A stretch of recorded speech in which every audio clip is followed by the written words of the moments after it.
Back in.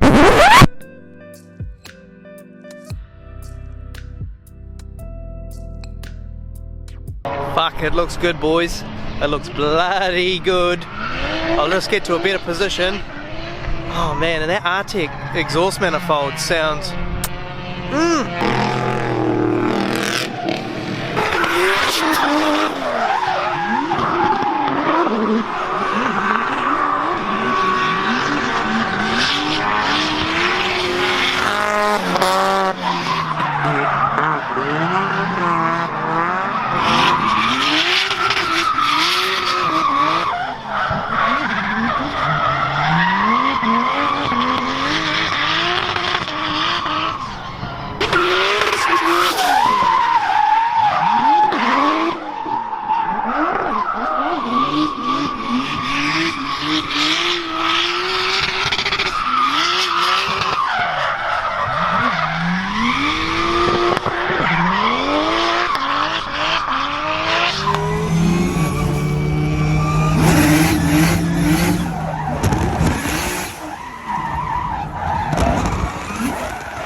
Morning! How's your car?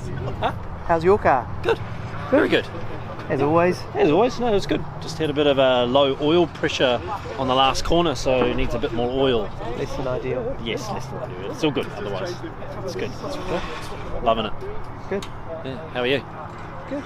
Good. Very good. Lovely. It's good.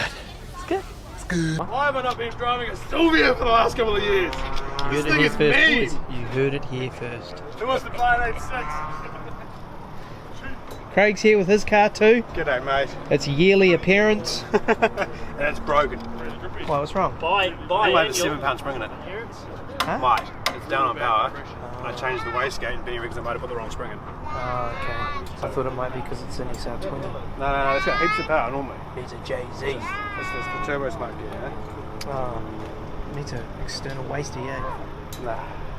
It's good. Just for this, the noises. I hope this is recording. Here we go, boys!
Man, that's fast. Really, really quick. Going out again, so we'll try to get some more footage.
Right, how are we? We're in my workshop down at Hampden Downs, and we've got a perfectly tested and ready S15 behind me. We got literally 3 weeks yesterday, and the thing has to be in the container to head to this event. All the suspension's beauty thanks to Shockworks, and we've figured out all the gremlins, but now we're bored. I've got a new gearbox, so we're going from the WC4 Jericho, which I've already pulled out last night.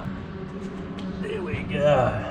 So that's the WC4 Jericho that came out of it with the tripod shift, and I've always wanted to have one of these in one of my own cars, so even better, I can put it in our car, the Phoenix car, to take this thing to compete. We've got a RTS GeForce GSR. Look at that. Center shifter, linkages are all on the top, all your selectors are through the top pan, and yeah, it's pretty cool. Some Tex Racing add-ons on there. It's been in storage for a little bit, so I need to get that a little bit of a clean up before it goes in. And the cool part about this as well, it's got an OS Glycan clutch setup in it, but this thing is awesome because this means that the slave is external and not hydraulic internal. So if you ever have an issue, it's all external of the gearbox. Now, it's not just a straight bolt in. We'll change our clutch plates because that's a V160 shaft, so it's a V-series clutch spline, which is 14 spline, and we need to cut a hole for the shifter because we go from side shifted to center shifted. Now, coming me into here, so this is where I'm gonna have to come cut out because the shifter comes further back, and this is where originally the side shifted tripod came through. So there's a nice tunnel that's been done by the old owner of this chassis, but we're gonna go ahead and we're gonna cut this out for the long GeForce shifter, which will sit about yay high, hopefully. And then we're going to cover this in with a plate, and then we will make a gearbox mount underneath and shorten the drive shaft. So we should have this thing running in a couple of days, back with the gearbox in, with my boy Steve at Drive Shaft New Zealand, who's going to shorten the drive shaft. This beautiful drive shaft he's just made me with the new billet yoke. So we're going to shorten that up, probably about 80 to 100, and then hopefully get out for one more hit out with the gearbox, do a couple laps, make sure it's handy, which I'm pretty sure this gearbox, when it did go into a friend of mine's vehicle, was pretty much brand new. So let's go. I've always wanted to have a gearbox like this in one of the cars, and I feel like that will be a massive addition to reliability and drivability as well, being top shifted and so close to me. Troy's popped down to give me a hand. He's an expert setting these clutches up. Make sure they're minced. We swap the plates in the clutch. I've cut a big old hole for the G-force shifter, and now I'm going to set it up. When this thing comes back from Australia, maybe early next year or later this year, I'll put a nice tunnel in it. For now, it's just cut, and I've made some adjustments up the top for where we're going to put a nice panel, a filler panel up the top. Troy over here, doing some technical cleaning. Troy and I will throw it up and in, and then I'll show you the inside and what we need to do on the inside. Date to finish the day. Troy's had to lead, so I've just been mucking around doing a few last things that I can before I need to make a gearbox mount. So I need to get some material for that, because I got too stuck into setting all the clutch up and doing things like that I missed out on getting some material. But as you can see, it's mounted. Long shifter's in. It has to have a surround around it, so we use a flashing here in New Zealand for a lot of our cars. So as funny as it is, that'd be a flashing. So I'll tidy that up, might paint the edges of it black, and there we go. So I am freaking stoked to be able to pull third and fourth off this bad boy close to the handbrake. And I'm so glad that we can get rid of this cow branding apparatus or whatever. Right, Monday after the Saturday, we started cutting this thing up and putting it in. So we've made epic progress. Steve, the man, Drive Shaft New Zealand. If you need a drive shaft, axles, windows, quick chain specs, servicing, that sort of thing, Steve's your man. Go and see him. He whipped me up this today, and it's bang on. So you need a billet Sonax hardened yoke, because with roller bearing tail shaft, you have to run these in the back of these G-forces, or they get pitted and they just don't last. So I shortened the old shaft. I had a gander and everything else. Everything was brand new, because obviously it's only done 2 events. I made a mount yesterday. I bent the mount up, took it to Spec 2, and Spec 2 tigged all the bends for me, like an easy way to bend up the mount. So yeah, here it is. Here's the first part of our mount. It's got a nice big hard. What did he say? It's like a suspension bush or something in there. It's from a company in America called Energy Suspension. All our bends, they're all tigged up. But right now, I'm going to get into a wild all round. Actually, next week when this car's back at Phoenix. Our powder coater's next door to Phoenix. I don't know what he calls himself yet. He hasn't made a logo. It's not on the car. I think it's Power Puff Girls or Puff Powder Coating, I think. His name's Jimmy too. You've got a lot of Jimmys involved in this car. He's going to powder coat it, hopefully. He doesn't know it yet, but he'll see me on Monday morning at 8 AM.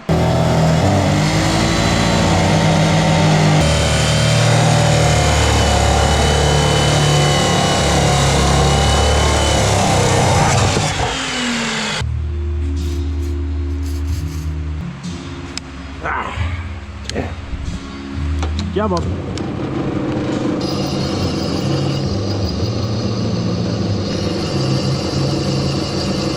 Right, yeah. Little tack up, our mount, we'll bolt it up, clamp together because that side had to come down to get it nice and even. Our measurements are bang on for our sump level. We are on. It's close here with this kit, but it's okay. Beautiful. Welded up in the dirty side of the workshop. Pretty stoked on it. Laser with the MIG, quite good. Best MIGging. I'm a fabricator by no means, but I love giving shit a go. Din from Spec 2, he obviously tigged these again, like I said before. He tigged all the bends for me today. Yeah, I just whack it with my Smooth Arc 250C. So yeah, it's easy to set up. Banged it on, it's all good. Got all the holes done for our mount, and we're gonna go and bolt it in the car once it cools down. And yeah, get some oil in that G-force.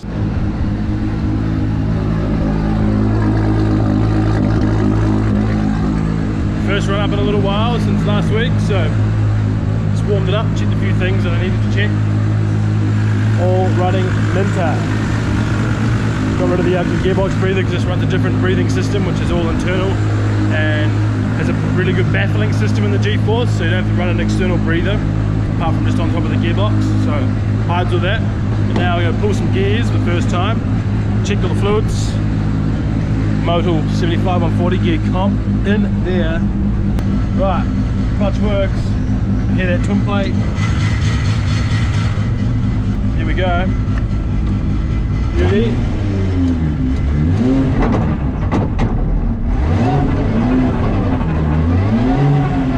So much quieter than the Jerico, wow. The only noise we can really hear is the diff whine. Duty. Well, that's 2. Straight to the 3rd. Sprung over the 3rd and 4th.